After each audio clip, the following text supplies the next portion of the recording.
One thing is guaranteed. Anytime Ronnie O'Sullivan takes top billing at the Crucible, it's going to be a sellout. And it is today. But the rest? Unknown. The 7-times champion hasn't played a competitive match since January.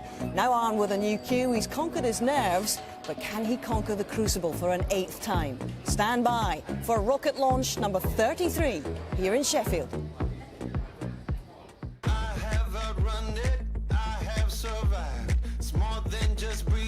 Staying alive. It's a new dawn, it's a new day. Some things are different, but nothing is changed. Still got my number, still got my name. Tell everybody I'm back in the game. This is happening. I am back again. It's Ronnie O'Sullivan. His dream to be 7-times champion of the world has been realised. It's full engine start at 2:30 this afternoon as the rocket returns, and we're going to share it all in the company of Steve Davis and Kyren Wilson. I'll say this gently, 2 former world champions. I'm sorry, Kyren, but may I tip my hat for you showing some guts turning up here and being with us today. It's wonderful to have you. Thank you very much. Yeah, I'm over the sulking now, so yeah, back to watch some snooker. And join the club. Oh, thank you. Join the club. It's a lovely club to be in. How hard has it been to get your head around events against Le Fan on Saturday? It was a whirlwind day. It's been horrible, to be honest, to put it lightly. I think me and my brother described it as losing a loved one. That's how it's felt. But yeah, it's part and parcel of life. It's the journey of snooker, and yeah. You know, life goes on. Steve, you can empathise with this man. You've been in the same situation. There's an awful lot to juggle as a returning first-time champion here, isn't there? Yeah, I'll take my hat off to you, like, if I had one, because I was in no fit shape to do what you're doing today. Yeah. I was off the deep end for a couple of weeks. So, yeah, well done. You know, there's been a lot of talk about analysing what happened, and I'm sure you will unpick it all with Taylor, your brother, and as you go forward. But it has been suggested that as a first-time world champion, what have you learned about what you might do differently upon your return to the Crucible? Has it taught you anything this time, Kyren? Yeah, I think, obviously, you know, the World Snooker Tour nowadays is a very hectic, very busy schedule, and even more so if you're successful throughout the season with the sort of bonus events that you qualify for. So I think maybe in hindsight, maybe sort of take a back seat in terms of exhibitions, maybe. Yeah. You know, last year when I won the tournament, I actually went away with the family and just reset. And it was just nice to just put the cue down for a week, and then it was like all systems go, ready for the World Championship. So, yeah, I don't really know. Maybe look at it for next season, maybe a bit of time off just before.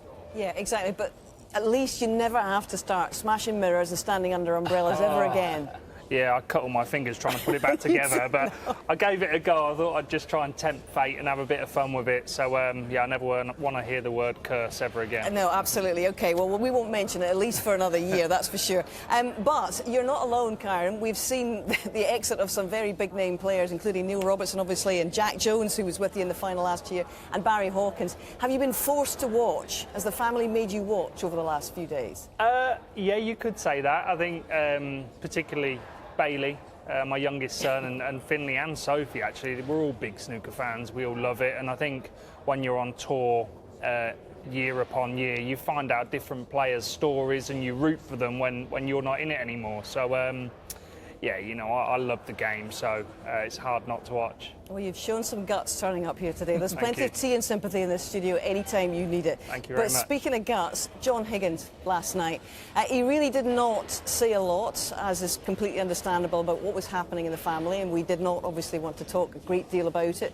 But there's been a lot happening in his family in the last few weeks and days, in fact, and really, to have to shoulder all of that, the emotion came spilling out of him last night as he got over the line against Joe O'Connor, didn't it? Yeah, I was in the studio last night with Seema, and he came in and I was expecting him to be buzzing, but he was just relieved to get over the line and to get that done and dusted. So I was talking about tactics in one particular frame to him, and he just went, oh, who cares? There's more important things in life. Yeah, there are. And in fact, we can now say that Denise's dad is safely home from hospital, and Denise and your dad and the whole family, we are sending many loves and hugs to you all. And John marches on, which is great news as well. And courage, as you know, comes in many forms. We saw it from Kyren today, we've seen it from John last night, and we're seeing it from Ronnie O'Sullivan as well, who is described today as the bravest decision he's ever made in his career to come back. And Ronnie will feature hugely in our coverage this afternoon. Mighty Mouse Zhang Anda on a quest to win his first match at the Crucible after 15 years of trying. Good point, eh? He's in an all-Chinese contest with Pang Junshu. On the 20th anniversary of his title victory, Shaun Murphy returns as reigning Masters champ to face new boy Daniel Wells. Ding Junhui's nursing a 6-3 lead over debutant Zach Shorty, who is slowly but surely finding his feet. The first round tie that has edge and intrigue. It is, of course, two-time Crucible finalist Ali Carter facing his nemesis again, Ronnie O'Sullivan, the 7-times champion. Hasn't played a match since January, smashed up his old cue, but he's back with another one for a record-extending 33rd year.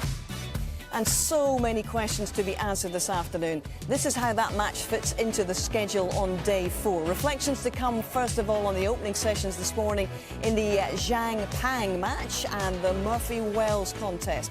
Then live play from 2:30 will focus on the return of the Rocket and the opening 9 frames against Carter. Both men have been struggling. O'Sullivan with form and confidence, Carter with a neck injury in qualifying. What we're in for is anybody's guess today. Then in the evening, Si Jiahui attempts to finish the job, 6-3 up on another former semi-finalist here, Dave Gilbert, whilst the world number 1, Judd Trump, with 3 new trophies on his mantelpiece this term, takes his opening bow against the boyish Zhou Yulong, and it's great to see Zhou back after a 6-year wait.